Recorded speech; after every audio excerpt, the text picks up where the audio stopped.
Fala, minha gente, tudo bom? Vamos falar hoje sobre a COP30 e sobre o que está rolando.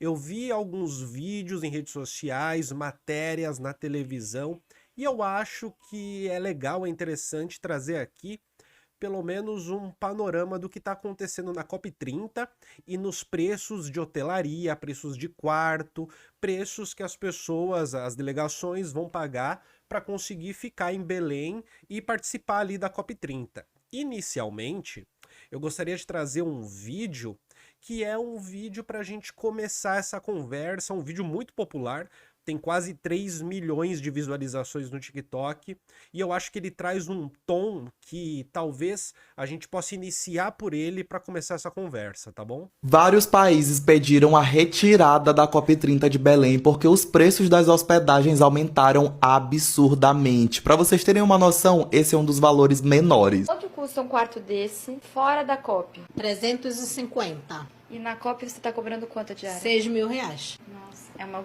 grande diferença, né? Sim. Eu não acho que o preço que, por exemplo, eu estou cobrando no meu imóvel, eu não penso que seja um preço absurdo. Para quem não tá entendendo, essa é a primeira vez que o Brasil vai sediar ou iria sediar a COP30, que é um grande evento onde líderes de quase 200 países se reúnem para debater questões ambientais. Só que de um tempo para cá, muita gente notou que os preços das hospedagens estão só aumentando cada vez mais. Vocês podem estar olhando aquele preço ali de cima e dizendo, mas para 5 diárias, R$ 1.000 tá até em conta, né? Mas, gente, é R$ 1.014.790. Vão dando uma olhada aqui nos valores e nas hospedagens para vocês me dizerem se vale a pena ou não. Com isso, os líderes de vários países, principalmente países em desenvolvimento, começaram a questionar se realmente a COP30 deveria acontecer em Belém, porque isso aqui é absurdo. Olha o preço dessa hospedagem aqui para quem deseja passar todos os dias da COP30 lá. Para quem não percebeu, isso aqui é uma escola. Gente, vocês perceberam como que nesse vídeo que ele traz pra gente é um panorama de muito de como a coisa está sendo abordada na grande mídia,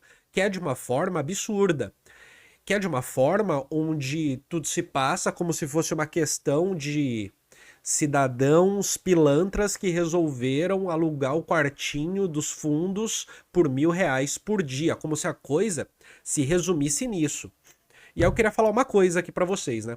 Eu falo muito aqui no canal sobre jeitinho brasileiro, tomando como base Roberto da Mata e Lívia Barbosa, que são dois autores que falam sobre o assunto muito bem. E jeitinho brasileiro, perceba, apesar de, num senso comum, o jeitinho brasileiro ser algo como uma malandragem, uma pilantragem tipicamente brasileira, que quer levar vantagem em tudo, jeitinho brasileiro tem muito a ver com outra coisa. Segundo esses autores, jeitinho brasileiro tem mais a ver, muito mais a ver, com uma dinâmica, uma sociabilidade específica em que driblar a norma é uma maneira de resolver pequenos problemas, pequenos conflitos, pequenas situações e de conduzir uma sociabilidade em que você e o outro não são meramente indivíduos cuja norma se aplica, mas são, acima disso, pessoas em que há uma consideração de um pelo outro, e essa consideração permite e obriga um tratamento que seja diferenciado em relação à simples norma. E geralmente eu uso como base esses dois livros que eu vou mostrar aqui. Esse daqui, né, do da Mata, Carnavais, Malandros e Heróis, para uma sociologia do dilema brasileiro.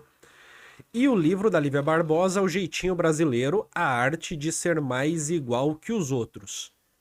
E por que eu tô falando isso? Neste livro da Lívia Barbosa, inclusive, há a exposição de pesquisas de entrevista, de questionários, para se entender como que na subjetividade, né, uma parcela da população entrevistada compreende o que é esse jeitinho brasileiro, como que ela valora. E geralmente, o que se verifica é que as camadas mais altas, que ganham mais dinheiro, né, da sociedade brasileira, tendem a considerar jeitinho brasileiro como algo negativo. E as camadas mais baixas tendem a lidar cotidianamente com o jeitinho brasileiro e entender como parte da vida cotidiana. Vale dizer que literalmente todas sabem o que é jeitinho brasileiro e literalmente todas as camadas praticam esse jeitinho brasileiro no dia a dia, mas a valoração ela é diferente. A maneira como se compreende é diferente. Por que eu tô dando esse disclaimer grande antes de entrar no conteúdo principal, né? Porque a ideia de que o que está acontecendo na COP30 é por conta da pilantragem da população tem muito a ver com essa visão de camadas altas de que você teria um jeitinho brasileiro que estaria no interior da cultura absorvida principalmente pelo povo pobre brasileiro, que envolveria tentar levar vantagem em tudo. Eu não estou dizendo que não existem pessoas que tentam levar vantagem, não se trata disso, percebe? Não estou falando disso. O que eu estou dizendo é que isso, enquanto uma característica do povo brasileiro, é extremamente questionável, mas é extremamente questionável. O ponto do jeitinho, estudado cientificamente, não tem a ver com isso. Não tem a ver com querer passar a perna em todo mundo a todo momento, mas tem a ver com uma dinâmica muito própria, como eu falei anteriormente. Então, mesmo que esse tipo de discurso do jeitinho, enquanto uma pilantragem, ser dito por pessoas ricas e pobres, o funcionamento desse discurso que faz do jeitinho uma característica do pobre brasileiro é um funcionamento extremamente elitista. É um funcionamento que visa assim, que funciona, tem como efeito a desmoralização do povo brasileiro. Dito isso, eu gostaria de mostrar algumas matérias para vocês, tá bom? Só para a gente ver o panorama de como se entender essa coisa do jeitinho brasileiro, como entender a maneira como isso está se colocando no nosso cenário atual, tá bom? E eu vou trazer algumas matérias do Brasil de Fato para a gente ler, tá? A primeira delas é essa aqui, ó. Desafios na hospedagem para a COP30 em Belém, falta de vagas ou higienismo. Amazônidas enxergam neocolonialismo em parte das críticas à capital paraense enquanto sede. Ó. Desde que Belém foi apresentada como sede da COP30, em dezembro de 23, veio à tona uma enxurrada de manifestações questionando a infraestrutura e a capacidade da rede hoteleira da cidade. A partir daí, os governos estadual e federal dialogaram com empresários, sindicatos de hotéis e plataformas de hospedagem para aumentar o número de vagas. Perceba, o que está em jogo aqui não é a Dona Maria que tem um quarto sobrando, né? Mas são as plataformas, os empresários e sindicatos de hotéis. Contudo, a especulação que levou ao aumento abusivo dos preços e a falta de disponibilidade de uma plataforma oficial que apresente acomodações para os vários públicos interessados culminaram na manifestação do presidente da COP30, André Correa Lago, que divulgou nesta quinta-feira uma solicitação informal de países para que a sede do evento mude, principalmente devido ao alto valor dos aluguéis. A questão dos altos preços da hospedagem em Belém, assim como a consequente ameaça da petição formal pela mudança de sede, foram temas que dominaram boa parte do tempo do encontro de meio de ano da Convenção do Clima das Nações Unidas ocorrida no final de junho em Bonn, na Alemanha, divulgou o site Sumauma. A cobrança era para que a organização do evento adotasse medidas urgentes para que houvesse redução de preços. Porém, conforme a reportagem, os empresários do setor se negam a assinar um termo de ajuste de conduta proposto pelos governos federal e estadual e dificultam o acesso a informações mais detalhadas sobre a quantidade de leitos disponíveis, gerando uma queda de braço velada entre a organização do evento e a rede hoteleira. Segundo Adolfo Oliveira Neto, professor do programa de pós-graduação em Geografia da Universidade Federal do Pará, a organização da COP30 deu um passo decisivo expondo a especulação empresarial envolvendo as acomodações para a conferência. Contudo, para ele, essa manobra do mercado é consequência de uma organização que preteriu a participação popular no evento, que priorizaria a disponibilidade de leitos para as cúpulas de países membros da Organização das Nações Unidas para empresários e lobistas, em detrimento do acesso de movimentos populares que discutem a pauta ambiental. Perceba, o cenário ele é outro, tem menos a ver com uma malandragem do povo brasileiro e ele está mais situado num ponto de vista de interesse econômico, de um ponto de vista de conflito de classes, Vamos continuar aqui. Agora, a partir dessa matéria, a gente vai ter uma visão também um pouco mais humanizada dessa situação, ó. O impacto da COP30 na elevação dos preços de hospedagem em Belém. A expectativa é que Belém receba cerca de 50 mil participantes. Matéria também do Brasil de Fato. A Conferência das Partes... Aliás, essa matéria é de maio, tem um tempo já. Só para a gente dar uma contextualizada aqui, depois dado esse primeiro passo, falando sobre jeitinho brasileiro e relocalizando o centro do problema. A Conferência das Partes, COP, é um mega evento com desdobramentos econômicos e sociais para o turismo e economia urbana. A realização dos diversos encontros que ocorrem na fase preparatória, durante e pós-evento, traz um significativo impacto na cidade anfitriã. De acordo com os dados divulgados em veículos de comunicação governamentais e empresariais, a expectativa é que Belém receba cerca de 50 mil participantes. Sendo assim, é necessário uma série de investimentos em infraestrutura e serviços urbanos. Com isso, a cidade vivencia uma intensa procura por hospedagens por parte de comitivas, delegações de países membros, entre outros atores, tais como jornalistas, movimentos sociais e ativistas ambientais. Isso tem feito disparar os preços de hospedagem tanto na rede hoteleira como nas locações por temporada, fato que tem sido divulgado nos principais veículos de comunicação locais, nacionais e internacionais. Nesse sentido, desde 2023, quando o evento foi oficialmente anunciado pelo governo federal, tanto a hotelaria convencional quanto o aluguel de imóveis por temporada vem sofrendo uma série de incentivos e especulações. O primeiro, equipamento essencial para a formatação do produto turístico de determinado destino, agrega estabelecimentos comerciais como hotéis, hostels e pousadas. O segundo, por sua vez, difere de um equipamento tradicional de hospedagem e tem legislação específica, que considera a locação para temporada como um tipo de contrato de locação destinado à residência temporária. Esse contrato tem prazo máximo de 9 dias, independentemente de o imóvel ser mobiliado ou não. A locação por temporada pode ser praticada tanto por pessoa física quanto por pessoa jurídica, cuja formalização pode ocorrer diretamente entre o proprietário, o hóspede ou o intermédio de um atravessador. Só para a gente contextualizar aqui, o que está falando? Empresas, hotéis, hostel, pousada e de proprietários de imóveis que vão fazer essa locação por temporada, tá? É disso, esse é o centro da notícia, esse é o centro da informação e do problema. O problema não é a dona Marluce que alugou o quartinho por R$1.000. A dona Marluce percebeu o movimento, percebeu o que estava acontecendo e viu uma oportunidade de faturar uma grana para ela. Mas ela não é o centro do problema. Tudo bem? Segundo dados do Cadastro de Prestadores de Serviços Turísticos, Cadastur, até o final de 2024, Belém registrava 92 empresas de hospedagem. Recentemente, fevereiro de 2025, essa soma aponta para 119 empreendimentos.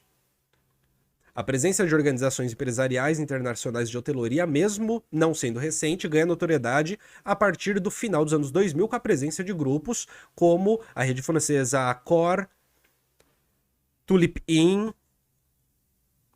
bem como Atlântica Hotels, bem como grupos de origem nacional com unidades em diferentes pontos do país, como a Rede Stada Hotels e a Andrade Hotéis. Em 2017, a rede Bristol Hotéis e Resorts instalou empreendimento do bairro Marizal, área central da cidade. Vou pular aqui um parágrafo. Já o mercado de aluguéis por imóveis por temporada conta com diversas plataformas de comercialização físicas e virtuais. Airbnb e Booking.com são as organizações empresariais internacionais mais conhecidas e utilizadas por viajantes que buscam hospedagem por meio de ferramentas digitais. A primeira sediada nos Estados Unidos e a segunda na Holanda integram circuitos espaciais e tecnológicos hegemônicos na produção do turismo, estabelecendo relações comerciais das mais variadas com operadores turísticos, hoteleiros e proprietários de imóveis, capazes de alcançar o consumidor final sem precisar da intermediação de atravessadores. E aqui matéria da Exame sobre o aumento dos aluguéis em 2025. Essa matéria, ela é de abril, tá? E o que a gente vê aqui? Primeiro, né? Que eu queria trazer, né? Enquanto o pódio no mês Não tem surpresas, com metro quadrado mais caro em São Paulo, R$ 59,83. Eu moro em São Paulo, é terrível isso, terrível. Chama atenção a presença de Belém como segunda colocada, R$ 57,29 centavos.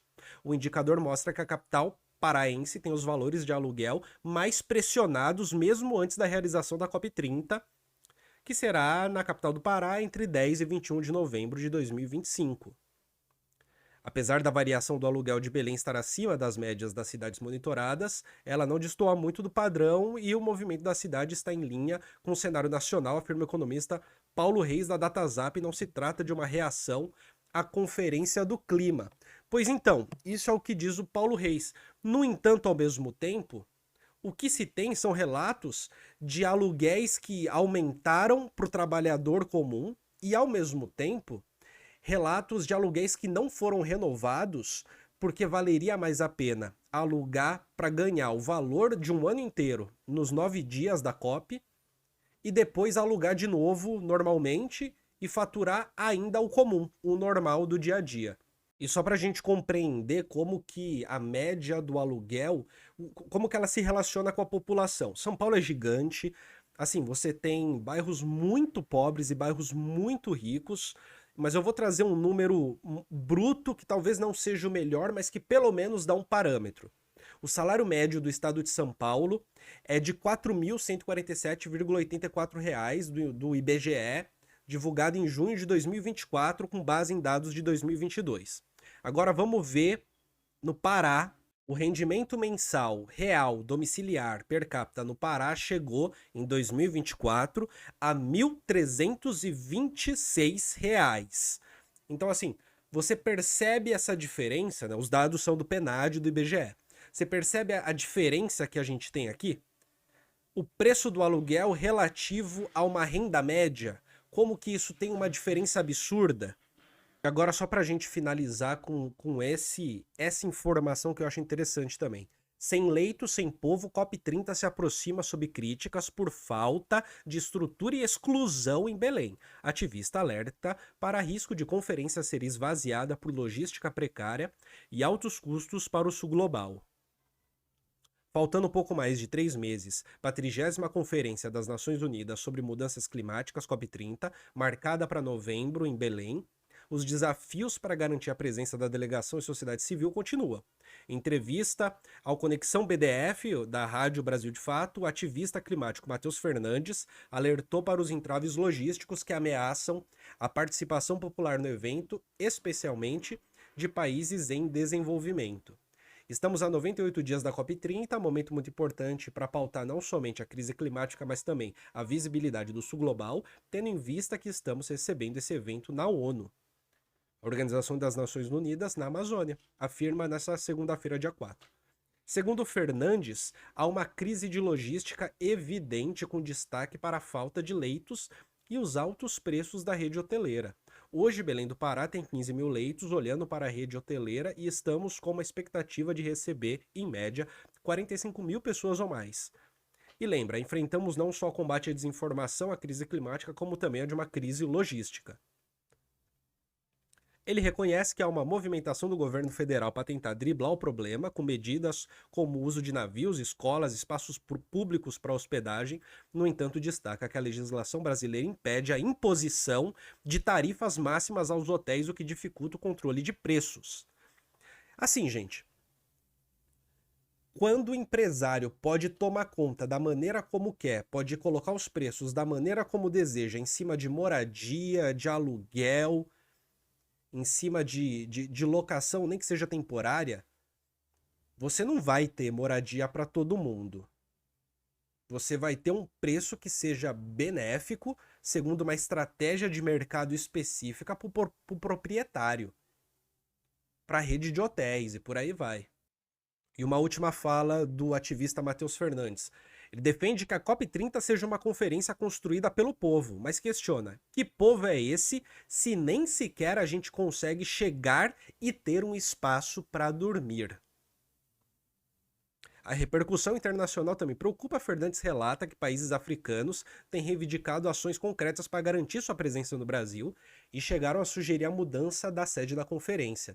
Esse debate em relação à mudança da COP30 está sendo dialogado entre países.